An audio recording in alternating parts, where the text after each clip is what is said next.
pendulum problem is that we remember on one side or the other, but we don't remember both together. Again, we're going to talk about the pendulum. We're going to talk about yes or no. There's two swings of the pendulum. And we're also going to talk about yes and no, because there's a lot to this, and we can't cover it all in 1 hour, or 2 hours, or 3 hours. This is a huge system, and there are many different levels in this system. Our job is to continually refine each idea until we can get a better understanding of it, a more in-depth understanding of it, and we can bring it more deeply into our own internal world, make it more practical, more experiential. We start off at a very surface level, intellectually hearing this or reading this and agreeing, giving intellectual assent to it. That is not the same thing as getting it inside of you and owning it. We want to own it, and the only way to own it is to eat it and assimilate it. Like Jesus really freaked people out when he said, unless you eat my body and drink my blood. And they were all Jews, and they were like, ooh, drink blood, that's horrible. Eat another person's body, that's horrible. They took it literally, way on the outside surface level. But he was talking about something in a much, much deeper way. Unless you take these teachings, the body of my teachings, the life of my teachings, the blood, the life of my teachings, unless you take this and eat it and assimilate it and digest it and make it a part of your being, you're not going to make it. That's really what he was saying. Well, of course, you can't tell people that because they have to have something inside in order to hear that. People who live on the circumference of themselves, on the surface of themselves, they can't even hear that because they have no apparatus for receiving something in that way. They have no way to deal with fuel that's that refined. There are different kinds of fuel, and fuel that's very coarse is easy to hear. It's easy to burn. It's easy to deal with. What's that? It's a piece of wood. Light it. It gives you heat and light. What's that? Well, that is a gas. Well, I can't see it. Yes, but it still will light. So they put a smell in gas so that you know, because you can't see it and you can't smell it. So they put a smell in it so that if there's a gas leak, you smell it because it's flammable and it's explosive. And if you don't know that it's filling your house, it could kill you, or it could hit a spark or a flame and blow the place up. So it's different kinds of fuel. You can see a piece of wood. You can hold a piece of wood. You can burn a piece of wood. Well, you can also burn gas. It's a different kind of fuel, more refined fuel. We're talking about more refined hydrogens. We're talking about higher hydrogens here. We're not talking about hydrogen-48, which is a common fuel source. We're talking about hydrogens 24 and 12, where the fuel source is much more refined, but you've got to have what it takes to burn it. You know, anybody can take a piece of wood and burn it. You can hold it in your hand. You can hold a burning piece of wood in your hand. You can't hold burning gas in your hand. You've got to have some other way to deal with that. And so we're talking about things like that. So our pendulum problem is that we remember on one side or the other, but we can't remember both together. And what we have to do is we have to develop a place in ourselves where we can remember both things together, both extremes together, both sides of the pendulum swing together. That's our only hope.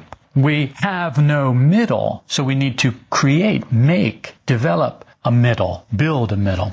When we're negative, we remember unpleasant things. I told you that a couple of weeks ago. When we're negative, we remember unpleasant things. We don't remember pleasant things.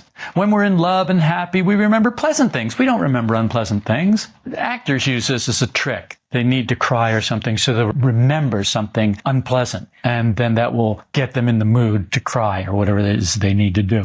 We've got to see for ourselves how we swing between the opposites in the intellectual, the emotional, and the instinctive centers. It's not enough for me to tell you this. It doesn't do that much good for me to tell you this.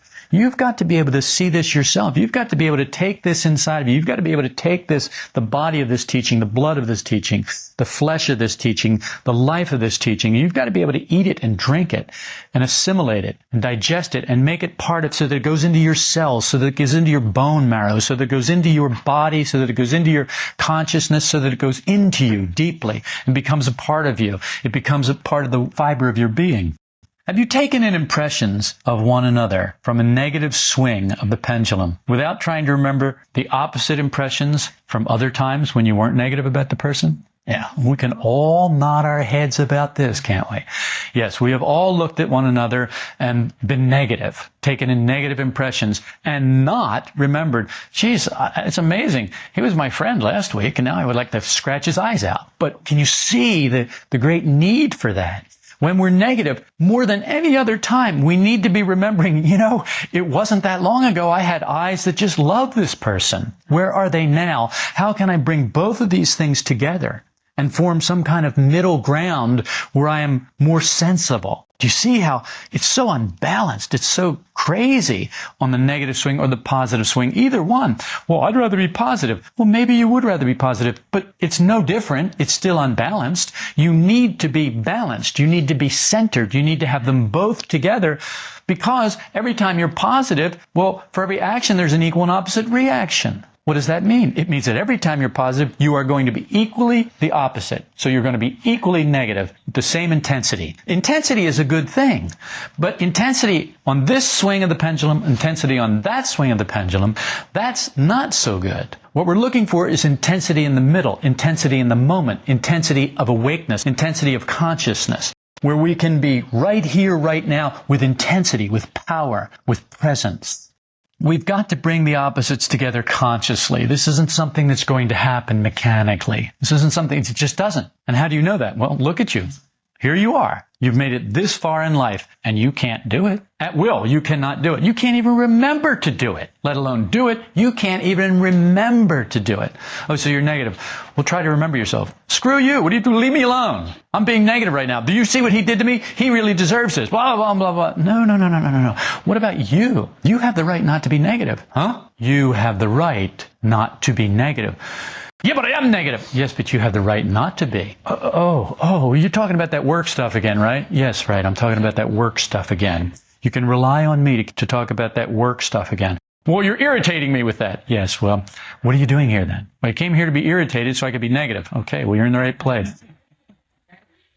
So in order to do this, though, we need a work memory, which only arises through self-observation.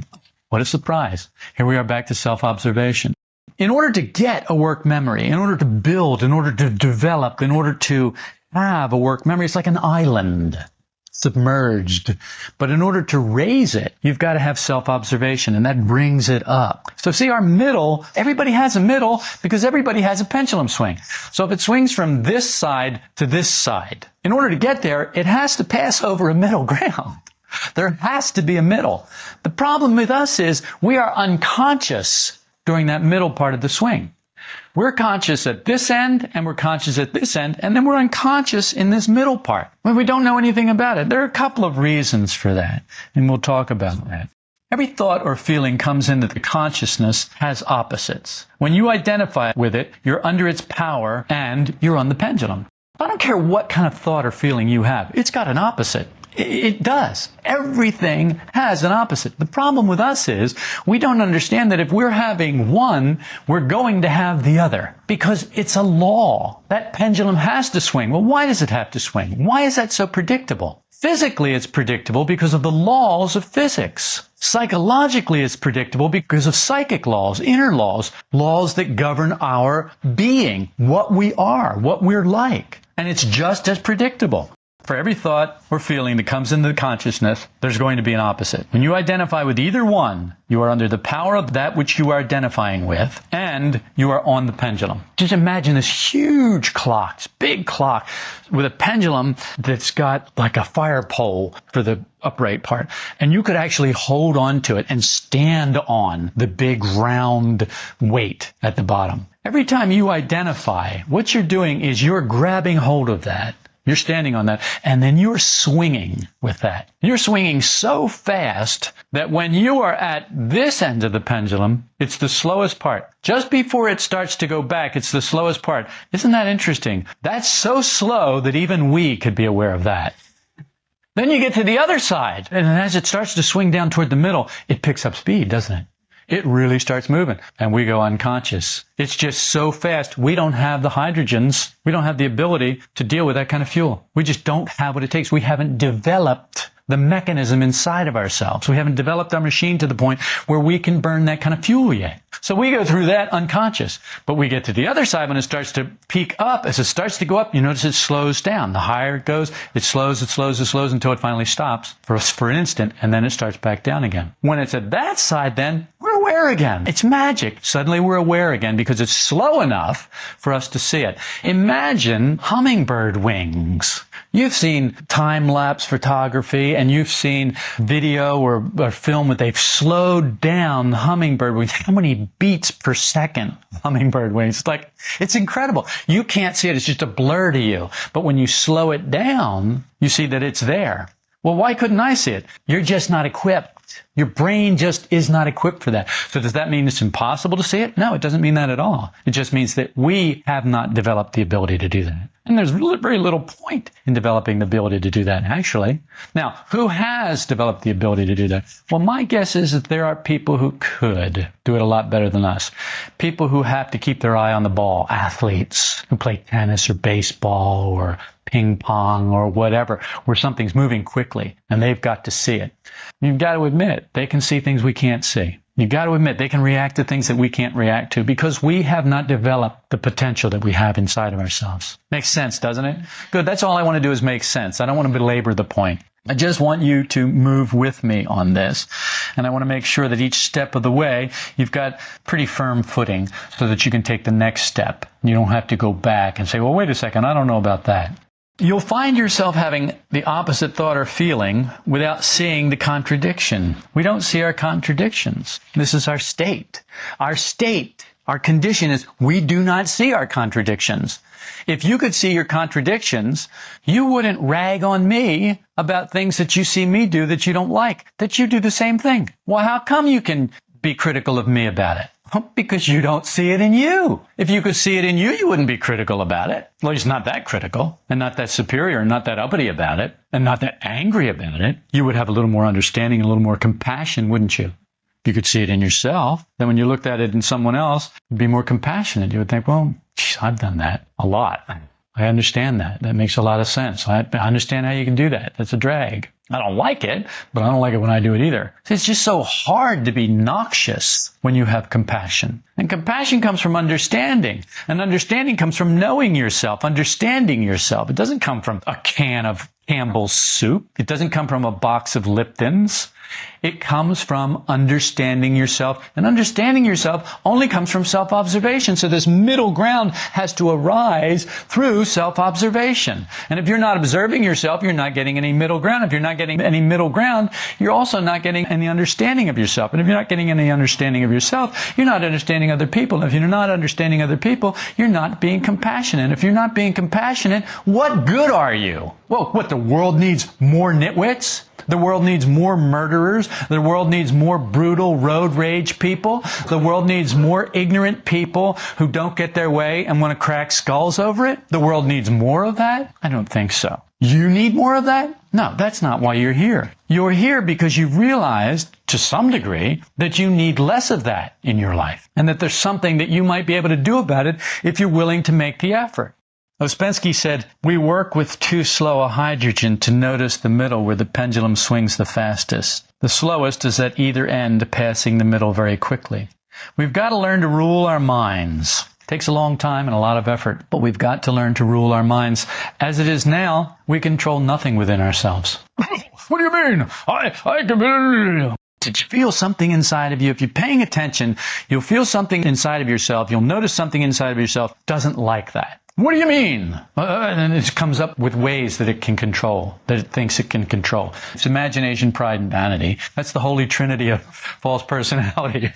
Pride, vanity, and imagination. We worship the three-in-one, the God of false personality. I know that's probably not in any of the books, and I know that Gurdjieff himself didn't say that, but you know what? This system, if you follow it, you will get an understanding. And if you get an understanding, then you'll be able to bring out new things from that. But you will still know where its basis is, what it comes from. You can still verify that. Pride, vanity, and imagination. Those three things are the holy trinity of the false personality. It's the religion of the false personality. It's the three gods in one. When we begin to observe ourselves, we soon realize we rule nothing, we control nothing. Thoughts come to us. That's it. Thoughts come to us. Any thought can come to you any time. Any thought. back in the 70s, late 70s, I did EST, Earhart Seminar Training. Now people don't even know what that is, but it was a big deal back then. They had movies about it and everything, and it was a big rage, and Werner Earhart made millions, and there were all kinds of spin-offs, LifeSpring and Relation Shop and things like that. One of the things that the trainers had to do is if they were in a relationship with somebody and they had some thought, so they'd do this big training. It'd be 450 people, 350 people, 500 people in a room. This guy trainer would see this girl and he'd go, hubba, hubba, and she's really hot, and he'd have all kinds of thoughts about her. Then he would have to call that night he would have to call his partner and tell his partner all the thoughts that he had. The reason they did this was to diffuse any potential situations. He would have to say, well, I had this thought, I had that thought. People who were not trained in that couldn't deal with it. Your husband or wife called you up and told you what they thought about somebody at work. You want to kill them because we're not trained, because we don't understand. Anybody can have any thought. But you let it. No, you don't understand. Anybody can have any thought.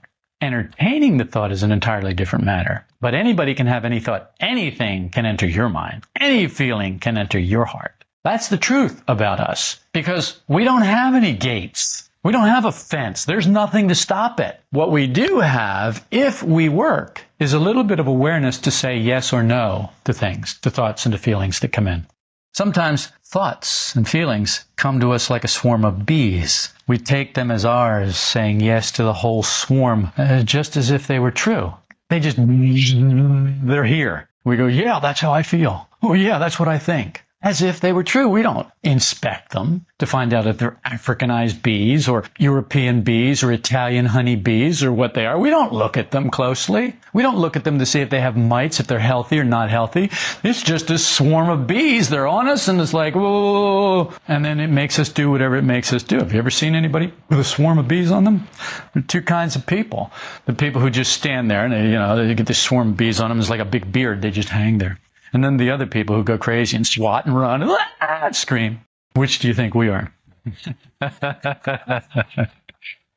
Right. Okay, well, good. At least you got to look. They're not you. You don't need to believe them. You don't need to go with them. And you don't have to take them as true. What am I talking about? I'm not talking about bees. I'm talking about thoughts and feelings. They're not you. You don't need to take them as you. You don't need to believe them. You don't need to go with them. What a concept.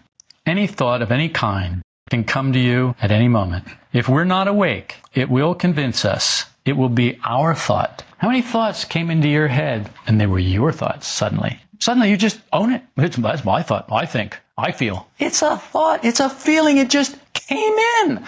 Just like if you left the window open and a couple of bees flew in. Well, they're my bees now. Well, why are they your bees? Well, they're in my house. Open another window. They'll fly out. Well, but I like them. They're good bees. Right, until one of the bees stings somebody in your house. Then they want to sue you. Well, this wasn't my bee. We're just so crazy. Think about it. There's a phrase in the work, a person is listening to his thoughts. You look at somebody and go, that guy's listening to his thoughts. You get the taste of it. When you're listening to your thoughts, you can see people listening to their thoughts. I looked at Daniel just a few minutes ago. He was listening to his thoughts. Oh, he was very upset with Jess. He's making me sit over here. How dare he? This isn't right. I don't like this. Sound familiar, Daniel? Yeah, okay, good. He's going to be honest about it. See, that's the great thing about being a kid. Yep, busted, you got me. That's what I was thinking. I was thinking those thoughts. How'd you know that? Well, because I could see that you were listening to your thoughts. Are we listening to our thoughts, or are we being our thoughts? Because there was no difference. When I looked at Daniel, he was being his thought. He was negative. He was glaring, turning away, very unhappy. Because Jess made him do something. It was like, nobody can make me do anything. Who does he think he is? You get all crazy and resistant because we have these thoughts and we think they're our thoughts. We have these feelings, we think they're our feelings. And then we become them. So I wonder if a person is listening to his thoughts or if he is being his thoughts. This is compliments of Maurice Nicole, who made this distinction between the two. And I think he's right. He said he thought that people were being their thoughts, not listening to them. This is being a machine. The mind rules us, and thoughts make us think them. We don't have any choice about it. Oh, my mind's not ruling me. I think this. It's my mind, and I think this. Well, fine. Think the opposite. Why would I do that? That's stupid. Just as an experiment in how powerful you are. Hello, I can think that anytime, right? Well, now we know about your imagination. If we haven't practiced inner attention, we won't see thoughts coming until the swarm is already upon us. If you haven't practiced inner attention, if you haven't practiced inside of yourself, attentive, detached self-observation, observing what's going on inside of you as if it were an interesting stranger, with curiosity, with a lot of curiosity. Well, look at that. Isn't that curious? Look at him. Look at what it's doing now. Look at what it's thinking now. Look at what it's feeling now. Isn't that interesting? That's all. No attachment. Oh, I think this, I feel that. Whoa. None of that. Back away from all that. When you do that, when you start to have that kind of inner attention, inner self-observation, you gain something that you did not have before. That is the ability to not trust your mind. But until we do that, we won't be able to bring the opposite thoughts and feelings together consciously. Without some distinct memories recorded in work memory, it's not going to happen. What is work memory? Work memory is that which is recorded when you are being attentive in an inner way, when you are observing, when you are being conscious of yourself and the work at the same time in a detached way, as if you were observing an interesting stranger. You develop a memory. And once you start to get a little bit of memory, then when something comes up, you go, oh, I remember this. I remember this. This is not a good thing. I don't have to go with this. This isn't me. I don't have to go there. And then you have something. Then you have a little tiny itty bitty ability to do something. Not much, but a little. You have the ability to say, no, this isn't me. That's not I. That's a lot. It doesn't look like a lot of movement in the violin case, but a little bit can make a big difference. And then we have to start off with a little bit. We do what we can do. We don't do what we can't do. Remember that you appreciate some things in a person when you're not negative with that person. This is yes and no, not yes or no. See, when you are angry with me, when I've touched one of your sacred cows, they're annoyed with me, whatever you choose to call the intense rage that is covered by mild irritation or annoyance, whatever you choose to call it, and I don't care what you choose to call it, but when you're there, when you're negative about me, that's the time that you need to remember when you were the most positive about me. The other day I was thinking, isn't it funny? Tori wrote one time, Sarah said to Tori, Mom, what do other people do without James? And she was just like so grateful that I was in her life that she couldn't even imagine what it was like for other people to not have somebody like me in their life. Oh, you were grateful too. Now, the both of them have to work hard to remember that. Because what they naturally have now is either negative or indifferent. And indifferent may as well be negative because it's unconscious. And so they have to consciously work to remember that. So that is what we're talking about here. We're talking about that kind of work memory where we develop a work memory. Well, why do that? Why should I do that? Well, you should do that because it's good for you, not because of me. I don't care what you think about me. What does that matter? You're going to think whatever you want to think. Actually, you're not even going to think what you want to think. You're going to think whatever blows through your mind. And that's going to change. So why should I be bothered with that? Well, I shouldn't and I'm not. But you should, because you need to develop work memory and because you need to learn to appreciate the things that you appreciated about a person when you were not negative, when you are negative, so that you can start to bring yes and no together and form a third thing. That is what this is about. To do this gradually limits the pendulum's swing between liking and disliking. Can you see the benefit in this? Can you see the benefit in gradually limiting the swing of the pendulum so it doesn't go as far this way and it doesn't go as far that way until you can finally get it to where it's in the middle, to where it's a gentle sway. It doesn't have to be static. It's not going to be static because we're not static. We're alive. All the impressions are coming in all the time, but we need to keep them balanced. We need to keep the smooth rhythm about life. We need to walk through life like an islander in the Caribbean, with just a little sway, but relaxed, comfortable, barefoot, so that we're rooted to the earth, but with our head in the clouds, so that we can smell the good fresh air, so we can see the sun, so we can feel that breeze. And we need to move through life that way, consciously aware of the beauty all around us and the beauty within us. This requires an inner awareness and alertness, not indifference. This is consciousness. Inner alertness, awareness is consciousness. Indifference is mechanical. I don't care. I don't care about that. That's just mechanical. Any machine can do that. Toasters cannot care about things. Televisions cannot care about things. Cars cannot care about things. That doesn't take any awareness. Well, that doesn't affect me. I don't care about that. That's mechanical, pure and simple. But to be conscious, that's an entirely different matter. To be aware, to be alert, that's an entirely different matter. That takes effort. When you don't go with the thought, you're free from it for the moment. See if a thought comes into your head, but you don't go with it. You don't say I to it. You don't jump on its back and ride it around like a wild bronco. I'm going to control my thoughts. No, you're not.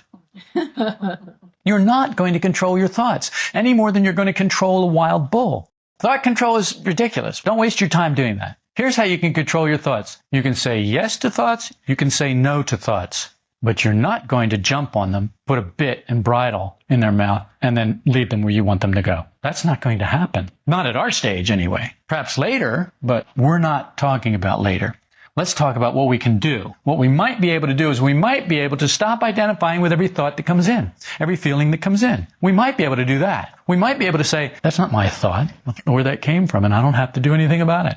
But it keeps coming back. I have this tune in my head and it won't get out. Oh, and it's your fault. You put it there. That's what I mean. We have no control. Where should the force go when it's freed? The force that would have gone into that thought, where should it go when it's freed?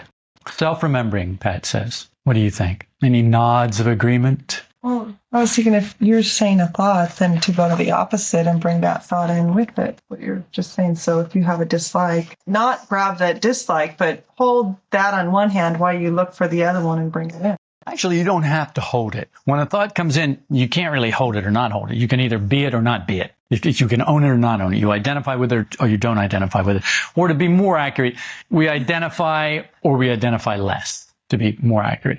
So you don't have to hold it. And if you can bring up the other, if you can remember the work, but isn't that really what Pat said? In order to do that, to bring the other, don't you have to send that force to remembering? So the force that would have gone into that thought now goes into self-remembering. So then you can bring up its opposite. So the two really work together, but there's a step that you missed that she caught. First, you must take that force and put it into self-remembering, put it into interattentiveness. Because you've got some force if you didn't go with a thought. You were free from that thought for the moment, then that force should pass in the direction of real I. We attempt to remember ourselves because we have no real I. If we had a real I, we wouldn't have to remember ourselves. We would be real I. But as we are now, all we are is false personality. All we are is this acquired stuff. So we try to remember ourselves. Well, what does that mean? I try to remember what I haven't acquired. Well, what's that? Well, I don't know yet. But if I can stop putting all my force into what I've acquired, perhaps I'll discover it. Perhaps the work will draw me to it, because the work comes from the conscious circle of humanity or people who have realized real I. So they know what real I is. So they give us this system and they say, look, this system will lead you to us. Where are we? Well, we are awake. The system will lead you out of your prison of dreams into a waking state, into a more conscious state. You can be more conscious. You can be less conscious. You can be more awake. You can be less awake. This work will lead you to becoming more awake, to becoming more conscious, to becoming more real. We can't get an experience of real I without a certain emotional state. This emotional state, Maurice Nicole called valuation of the work. When you evaluate the work and you value it as something more valuable than everything else, you have valuation for the work. When you've got that, there's a certain emotional state that comes with that. I get very emotional about this work because it's precious to me, because my time is short. You've got forever. I don't. My end is in sight. I can see the horizon. I can see the pinpoint on the horizon now that is my death. You don't. You don't see that. And you don't want to see it. You're not even looking in that direction. I want to see it. I want to focus on it because that's where I'm going. And I've got certain things I need to have done before I get there. So as long as I'm gauging how long it's going to take me to get there, which could be the next 15 minutes, there are things that I need to be doing right now so that when I do get there, I will be ready. When we work without wonder, we work with small eyes and the small parts of centers, small eyes that can't contact higher centers, a real I. But when we work with a sense of wonder, with a sense of the miraculous of it all, it really is incredible. The fact that in this day and age, in this room, sit people who can study, think about, and make efforts about this work is a miracle. I know. I've been doing this for 36 or so years with people. This is rare. You don't find people who have been together for 20 plus years with the same thrust, the same cohesive element that has brought them together, still working on the same thing, moving in the same direction. No, we're not all in perfect step with each other, but that's okay. That's not the point. The point is we're still pointing in that direction. We're still paddling the boat, as it were. Or we're still kicking, or we're still trying to get there. It's rare. We can't remember ourselves without a sense of something greater mind. We can't attain real I if there's nothing above us. This is why a teacher in the work is important, not because a teacher is anybody or anything special. I don't subscribe to that. But we need a teacher to represent for us something higher, to represent for us another step that we could take. Because let's face it, the conscious circle of humanity is a lofty abstract idea. It's difficult to have any conceptualization of that. But if you've got a teacher who's trying to be more awake, who's trying to share with you ways of being more awake, you've got a direction, you've got something tangible that you can get hold of. It makes it easier. It's a smaller step. But you've got to believe in something greater. If you don't, this work is useless to you. Where are you going to go? If you're already the pinnacle, where's there to go? And if you're already the pinnacle, and we all are in our own minds, if you're already the pinnacle, how sad is that? I mean, it doesn't get any sadder than that, does it? I don't think it does.